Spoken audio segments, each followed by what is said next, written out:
Hello, dear students. How are you all? I hope you all are doing good. Welcome to ICT Virtual Classroom. Today, we are going to start a new chapter, that is From the Diary of Annie Frank, written by Annie Frank. Anne Frank ने ही लिखा है और हम उन्हीं के diary को जो है पढ़ेंगे। और किस तरह से जो एनी फ्रैंक थी, कौन थी वो? एक जर्मन बॉर्न थी और जूइश जो थे वो एनी फ्रैंक जो थी जूइश थी। और किस तरह से जो है उनकी family, her family and 4 friends कहाँ रह रहे थे? एम्स्टर्डम में जो है रह रहे थे, क्योंकि जो जर्मन थे वो किस पे ऑक्यूपाई कर रहे थे, अधिकार बना रहे थे नीदरलैंड में। तो वहां पे जो है वो हाइड कर रखा था उन्होंने, अपने छुपे हुए थे। और वहां पे जो है उन्होंने अपने एनी फ्रैंक ने जो है अपनी डायरी लिखनी शुरू करी थी। और किस तरह से फिर जब वहां पे जो है किस तरह से जो है नाजिस ने जो है किस तरह से जो है वहां पे यातनाएं देनी शुरू करी यहूदीस को, जूइश को। और फिर वो जो है 2 इयर्स के लिए जो है अपने फादर के जो है ऑफिस था ऑटो फ्रैंक का, वहां पे गए थे। और किस तरह से उनकी डेथ हो गई थी, उनकी सिस्टर की भी डेथ हो गई थी। और उनके फादर जो है आफ्टर जब ये पूरा जो है एंड हो गया था युद्ध का, तो वापस से जो है वो एम्स्टर्डम चले गए थे उनकी डायरी को ढूंढने के लिए। और सबको पता होगा कि ये डायरी जो है काफी फेमस हुई थी, क्योंकि लोगों को जो एक क्यूरियोसिटी थी ये जानने की कि किस तरह से उनके ऊपर जो है अत्याचार किए किए गए थे। तो उसी को जो है अभी हम कंटिन्यू करते हैं। तो let's go to smart board screen. तो बच्चों, class 10 topic is From the Diary of Anne Frank, and the name of the book is First Flight. From the Diary of Anne Frank, written by Anne Frank. अपने आप उन्होंने लिखी है ये diary, और उसी को अभी हम जो है, और सबसे फेमस डायरी पूरे वर्ल्ड की जो है सबसे फेमस डायरी जो है बाद में बनी थी वो।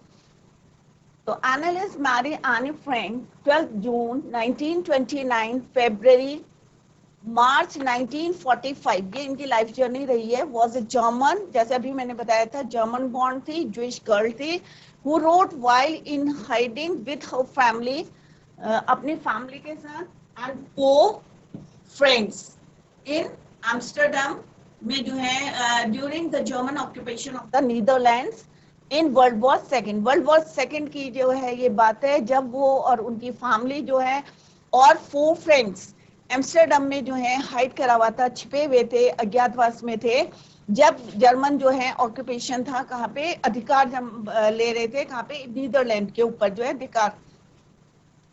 तो यहाँ पे उन्होंने बोला है कि हर फैमिली, ठीक है, ये वर्ल्ड वॉर सेकंड की बात है, हर family had move to Amsterdam after the Nazis जो है गेन पावर इन जर्मनी। और जो उनकी जो फैमिली थी, कब वो मूव करे थे एम्स्टर्डम में? आफ्टर द जो नाजिस ने गेन पावर इन जर्मनी, जब उन्होंने जो है उन पे कब्जा कर लिया था जर्मनी पे। But was trapped when the Nazi occupation extended into the Netherland, जब पूरी तरह से जो है उन्होंने ट्रैप कर लिया था और पूरा अधिकार जमा लिया था, तो वो कहाँ शिफ्ट हो गए थे? और उनके जाल में। But were trapped with the Nazi occupation, और किस तरह से जो है उन्होंने पूरा जो है ऑक्यूपाइड कर लिया था इन वर्ल्ड वॉर सेकेंड, उसी जाल में थे। और जो ही जो है किस तरह से उन्होंने एज पर situation against the Jewish population increased, the family went into hiding in July 1942 in hidden rooms in her father Otto Frank। जैसे अभी मैंने बताया था कि 1942 में जो है कहाँ छिपने चले गए थे? ऑटो फ्रैंक जो है उनके फादर थे, उनके ऑफिस की जो बिल्डिंग थी वहां पे वो चले गए थे। जैसे ही उनकी जो है यहूदी जनसंख्या के ऊपर जो है पॉपुलेशन के पीछे जो है उनका अत्याचार है, बिट्रेट कर रहे थे उनको, एंड ट्रांसपोर्टेड टू द कहाँ पे कर रहे थे उनको?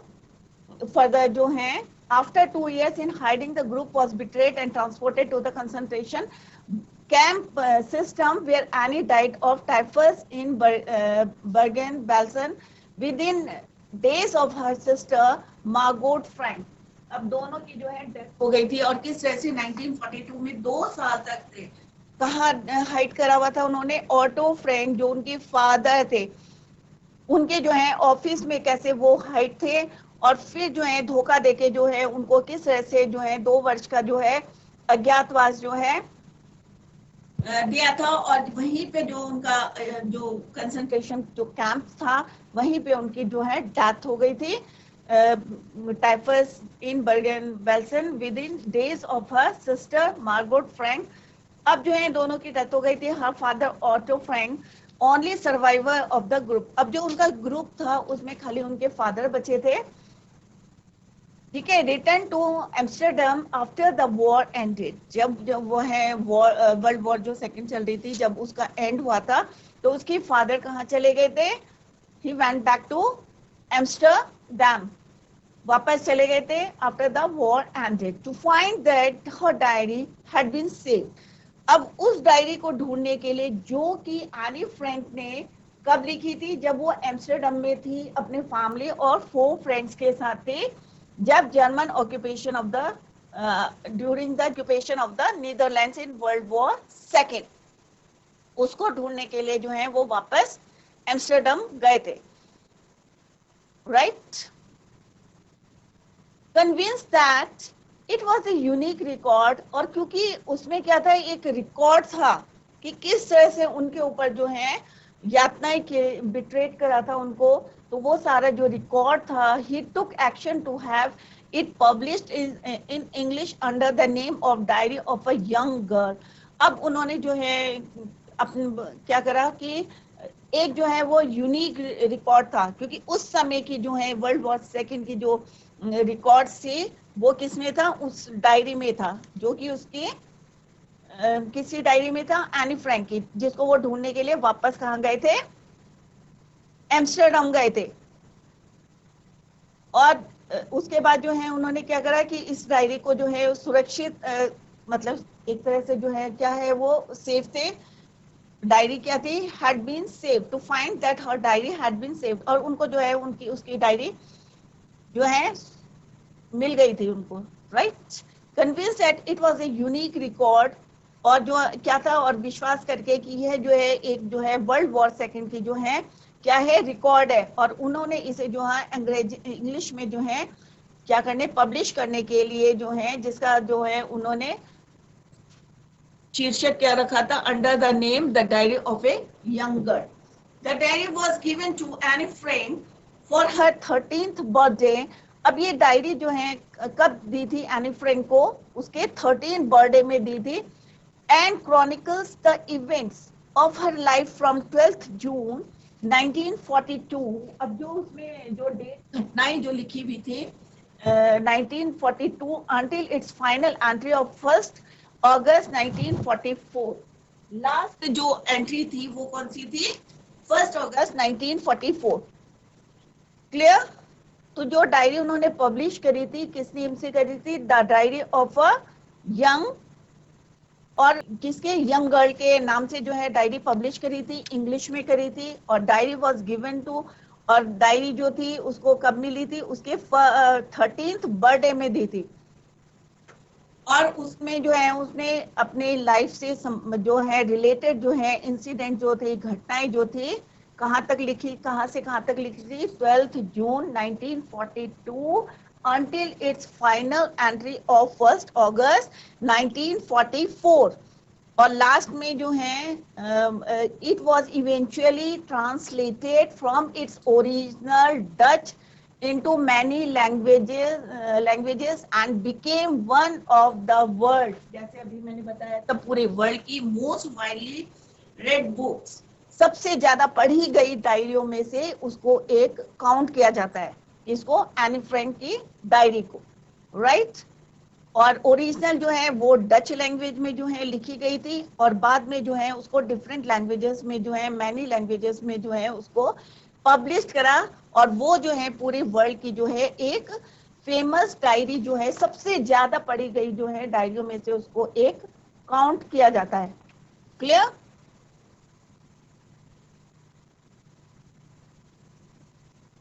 It Dutch into many languages and became one of the world's most widely read, सबसे ज्यादा पढ़ी जाने वाली डायरियों में से एक था। There have also been several films। अब ये नहीं है कि डायरी ही पब्लिश हुई, इसके ऊपर एनी फ्रैंक के ऊपर जो है, इनकी के ऊपर जो है बहुत सारी सेवरल फिल्म्स बनी है, टेलीविजन में जो है ना जो प्रोग्राम आते हैं उसमें जो है बनाई गई हैं उनकी लाइफ के ऊपर, उनकी डायरी के ऊपर।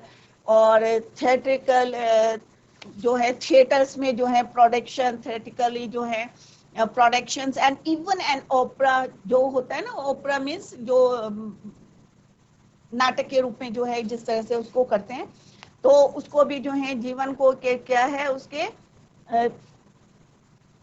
उसको मतलब बहुत ज्यादा हाईलाइट करा उनके, मतलब इतना लोगों ने पसंद करा कि उसको ऐसे हाईलाइट करा कि फिल्म्स भी बनी उसके ऊपर, टेलीविजन और थिएटर जो है थिएट्रिकली जो है प्रोडक्शंस में काम करा। Opera based on the diary described as a work of a mature and insightful mind. और पहले तो लगा था ना कि 13 साल की लड़की की डायरी को कौन पढ़ेगा, कई लोग जो है इतनी वैल्यू नहीं देते, परंतु वो वर्ल्ड वॉर का जो है रिकॉर्ड है, जब लोगों ने पढ़ा तो उनको पता चला कि इसमें कितनी इम्पोर्टेंट जो है रिकॉर्ड्स है इसमें। उसके बेस पे उन्होंने फिल्म्स बनाई और ये जितना जो है प्रोग्राम के described as a work of a mature, ठीक है। और किस तरह से जो है उनके जो दिमाग जो है mature mind and mature and insightful mind, the diary provides an intimate examination of daily life under Nazi occupation।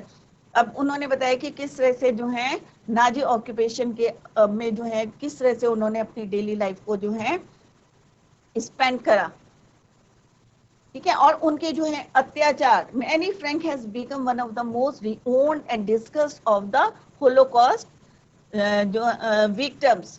तो यहाँ पे क्या अत्याचार से मतलब जो उनके ऊपर अत्याचार हुए थे, अत्याचार से पीड़ित लोगों का वर्णन करने वालों में से एनी फ्रैंक एक प्रसिद्ध जो है क्या बनी, लेखिका बनी, ठीक है। और जिसको लोगों ने क्या करा, बहुत ज्यादा पसंद करा। और उनके जो है किस तरह से जो है उनके उन पे आधारित जो है बहुत सारी फिल्में बनी, टेलीविजन, थिएटर, उनके जो है क्या करा उन्होंने प्रेजेंट करा किस तरह से उनकी लाइफ के। और वो जो है पहली वो बनी किस तरह से उनके ऊपर जो है अत्याचार हुए थे, तो उसको एनी फ्रैंक जो है क्या बन गई, लेखिका बन गई। तो इस किस तरह से इसका ब्रीफ में बताऊं कि किस तरह से जो है एम्स्टर्डम में ज्यूइश गर्ल थी, वो जर्मन बॉर्न और लाइफ जर्नी जो है 1929 to 1945 थी। was a German born Jewish girl who wrote while in hiding with her family, अपनी फैमिली के और 4 फ्रेंड्स के साथ जो है एम्स्टर्डम में जो है कब हाइड करा था उन्होंने, during the German occupation of the Netherlands in world war second की बात है ये। और उनकी फैमिली जो है कब मूव करी थी, तो Amsterdam after the Nazis gain, जब नाजिस ने जो है पूरी पावर जो है जर्मनी के ऊपर ले ली थी, but trapped when the Nazi occupation Netherlands. और उसके बाद जो है वो 2 साल तक जो है ऑटो फ्रैंक फादर थे, वहां पे जो है उन्होंने अपने आप को छुपा रखा था, राइट, क्लियर। और वहां पे डेथ हो गई थी। और उनकी जो सिस्टर था मार्गोट फ्रैंक, उनकी भी डेथ हो गई। फादर ऑटो जो है अकेले सर्वाइवल बचे थे पूरे ग्रुप में, और वो वापस गए थे एम्स्टर्डम जो है किसको पढ़ने के लिए कि उसकी डायरी को कि सेव्ड है या नहीं है। तो बाद में उन्होंने जो है उसका जो है नाम रखा diary of a young girl, और उसको जो है उन्होंने पब्लिश करा था इंग्लिश लैंग्वेज में। और वो डायरी जो है उनको कहाँ मिली थी, उनके 13th बर्थडे में, 13th बर्थडे में जो है गिफ्ट करी थी उन्हें। और वहां पे कहाँ से कहाँ तक थे, आगे भी क्वेश्चन आ सकता है, तो आप लोग याद रखिए 12 जून 1945 और लास्ट एंट्री जो थी 1 अगस्त 1944, ठीक है। तो 12 जून 1942 से 1944 तक जो है लास्ट एंट्री थी, और उसके बाद 1945 में उनकी डेथ हो गई थी, मार्च 1945, क्लियर इट। और उन्होंने जो है बाद में इसको जो है मैनी लैंग्वेजेस में जो है पब्लिश करी, और काफी, और ये जो है वर्ल्ड की सबसे फेमस डायरी बनी, सबसे ज्यादा लोगों ने इसको पसंद करा और पढ़ा है। और इसके कई जो है क्या बनी थी, इस पे आधारित जो है कई फिल्म बनी है, ठीक है। सेवरल फिल्म्स, टेलीविजन, थिएटर का जो है नाटक के उसमें जो है ओपरा बेस्ड ऑन द डायरी। और उन्होंने जो है पहली महिला बनी जिन्होंने की किस तरह से नाजिश ने जो है उनके ऊपर जो अत्याचार। अब यहाँ पे जो फोटो दिखाई गई यानी फ्रेंकी, this is a photo as I would wish myself to look all the time, I would maybe have, ये उन्होंने खुद लिखा है। बिटवीन जर्नल और मेमोइर्स में क्या डिफरेंस होता है, तो पहले मैं before we start the chapter तो ये टर्म्स को जो है क्लियर कर लेते हैं। जर्नल होता है full record of journey. Journal क्या होता है कि एक हम पूरा रिकॉर्ड जो है जर्नी का लिखते हैं, ए पीरियड ऑफ टाइम लिखते हैं और एन इवेंट लिखते हैं, रिटन एवरी डे, रोज उसमें हम सारा रिकॉर्ड लिखते हैं कि किस तारीख को हुआ था, पीरियड ऑफ टाइम लिखते हैं, full record of a journey पूरा, राइट। डायरी में हम लिखते हैं book with a separate space और पेज। कईयों को शौक होता है ना डायरी मेंटेन करना कि डेली लिखते हैं हमने क्या करा। A book with a separate space और page for each day in which you write down your thoughts and feelings और what has happened on that day. कई लोग लिखते हैं डेली अपने थॉट्स लिखते हैं, कई लिखते हैं daily what they did on that day, कि क्या करा उन्होंने उस काम पे, उस दिन क्या काम करा, उसको मेंटेन करते हैं, ठीक है। और लॉग होता है, ये ऑफिशियल होता है, a written record of events with times and dates, usually official. Memoirs होता है a record of a person's own life, अपनी लाइफ के बारे में, and experiences usually in a famous, अगर कोई फेमस पर्सन होता है तो यूजुअली वो जो है मेमोइर्स लिखता है, ठीक है, अपने एक्सपीरियंस लिखता है लाइफ के। तो this is the difference between journal, diary, log and memoirs. Now start the chapter. Writing in a day. अब डायरी क्या होती है, गुड फ्रेंड होती है। होता है ना कि कभी कोई नहीं होता तो चलो अपनी डायरी उठा के कुछ लिख लिया या उसको पढ़ लिया, क्योंकि जो हमारी क्या होती है पास्ट की जो बातें होती हैं हम लोग डायरी में लिखते हैं, तो खाली समय पे हम लोग उसका यू कैन रीड, तो हम जो है उसको पढ़ सकते हैं, ठीक है। तो डायरी क्या है, गुड फ्रेंड के भी मतलब उसको हम मान सकते हैं कि एक फ्रेंड है, good friend. Writing in a diary is a really strange experience for someone like me. अब यहाँ पे जो है ऑथर जो बोल रही है, writing in a diary is a really strange experience for someone like me, कि ये जो एक स्ट्रेंज एक्सपीरियंस भी हो सकता है जैसे मुझको है, समवन सबके किसी के लिए भी हो सकता है, और like me, clear. Not only because I have never written anything before, और ये इसलिए नहीं है कि मैंने कभी पहले लिखा नहीं था, but also because it seems to me that later on neither I nor anyone else will be interested in the musings of a 13-year-old school girl। amusing मतलब क्या होता है, a period of क्या होता है thoughts और reflection या ideas, ठीक है, उसको हम बोलते हैं musings, विचार, a period of thought or reflection of 13 years, thoughts or ideas।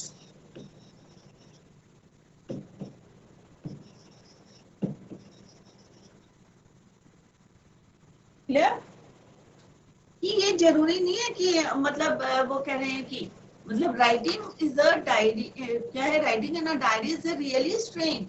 अब वो कह रहे हैं कि ये जरूर है कि क्या है, हम स्ट्रेंज थिंग लग सकती है किसी को, स्ट्रेंज एक्सपीरियंस जो है, ठीक है।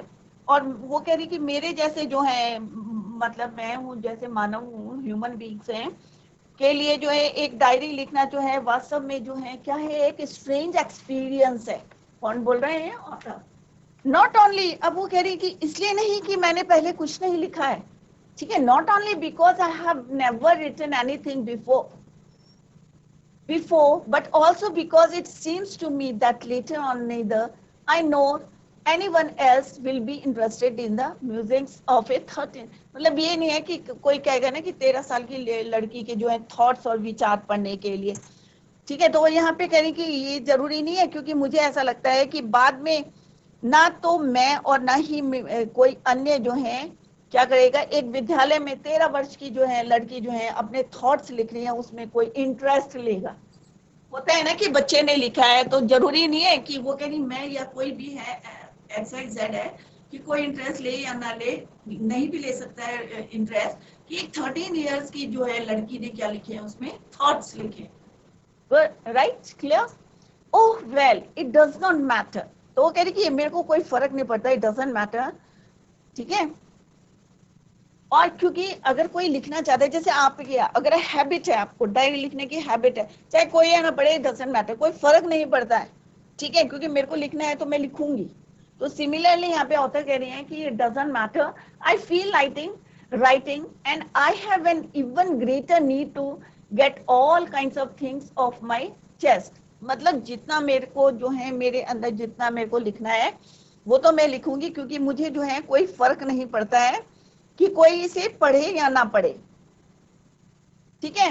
और अगर मैं लिखना चाहती हूँ तो जितने सभी प्रकार के जो हैं, जो भी मेरे माइंड में जो थॉट्स आ रहे हैं और जितने मेरे अंदर जो है मेरी भावनाएं हैं और चेस्ट के अंदर हैं, सारी चीजें जो है मैं greater need to get all kinds of thing, जितनी भी चीजें जो मेरे थॉट्स हैं, जितने मेरे विचार हैं, सब में जो है उसको लिखूंगी, चाहे कोई इसे इंटरेस्ट लेके पढ़े या ना पढ़े। तो मैं ये काम, मतलब होता है ना कि आप लोगों को अगर डायरी की हैबिट है लिखने की, तो आप तो लिखेंगे ना डेली रूटीन का काम, जो जो भी है आपका डेली क्या करते हैं, क्या आपके थॉट्स हैं, अगर कोई किसी को थॉट लिखना है तो डायरी मेंटेन कर सकते हैं। तो पेपर हैज मोर पेशेंस, अब देखो बहुत अच्छी बात बोली है यहाँ पे ऑथर ने कि paper has more patience than people. अब क्या होता है कि आदमी जो है, ह्यूमन बीइंग क्या होते हैं, अगर किसी ने जोर से बोल दिया या ज्यादा बोल दिया तो पेशेंस नहीं रहता उनके, ठीक है। परंतु पेपर में आप कितना ही लिख दोगे, कितना ही बोल दोगे, तो वो क्या रहेगा, चुप रहेगा। तो यहाँ पे जो है ऑथर ने बोला paper has more patience than people, कि इंसान से ज्यादा जो है किसमें पेशेंस है, पेपर में पेशेंस है। क्लियर?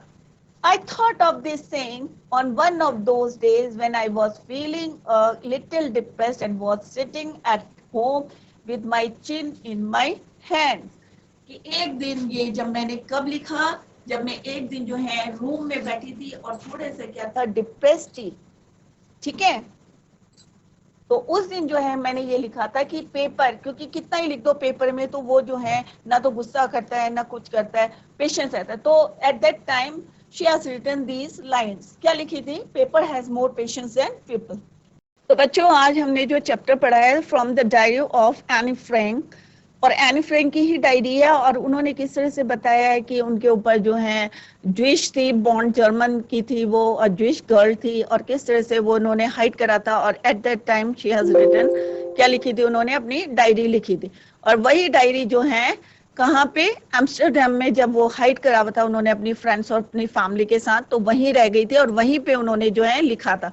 और उनके फादर जो है आफ्टर कब गए थे, जब एंड हो गया था वर्ल्ड वॉर सेकंड का, तो वो वापस गए थे उस डायरी को लिखने के लिए, क्योंकि उसमें रिकॉर्ड था पूरा, जितना जो है उनके वो बिट्रेट करा गया था, किस तरह से अत्याचार किए गए थे, everything was written in that diary. तो उसको ढूंढने गए थे और किस तरह से वो डिफरेंट लैंग्वेजेस में लिखी गई थी, और वो वर्ल्ड की जो है सबसे ज्यादा पढ़ने वाली जो है डायरी बनी है।